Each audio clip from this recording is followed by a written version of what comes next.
ठीक आहे श्रेया, मोठा गेम झाला यार. कसं झालं, का झालं, माझ्या मर्जीने झालं की बळजबरीने, हे आता महत्त्वाचं नाही आहे. जे व्हायचं होतं ते होऊन गेलं. आता फक्त एकच विनंती आहे, मला कॅप्टन म्हणून विसरून जा. मला कॅप्टन म्हणून विसरून जा. मला एका डिसिजनमुळे किती चेंज झाला ना यार. ज्या प्लेअरचं जाण्यामुळे तेवढं दुःख झालं होतं ना, त्याच प्लेअरच्या येण्यामुळे पण तेवढंच दुःख होतं आता. रोहित शर्मा याचा कॅप्टन म्हणून मुंबईने सगळं केलेलं प्रेम विसरायचं. म्हणजे हा कालचा आलेला प्लेअर कॅप्टन म्हणून फिरायला मोकळा.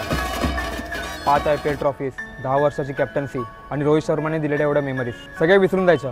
का? त्याने फ्युचरची भीती, पुढे रोहित शर्मा खेळेल की नाही.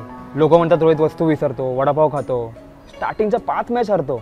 रोहित कसाही असेल रे, पण ट्रॉफी तर रोहितच जिंकवतो ना रे. पण ॲटलिस्ट एक लास्ट मॅच तरी ॲज अ कॅप्टन म्हणून बघायचं होतं रोहित शर्माला.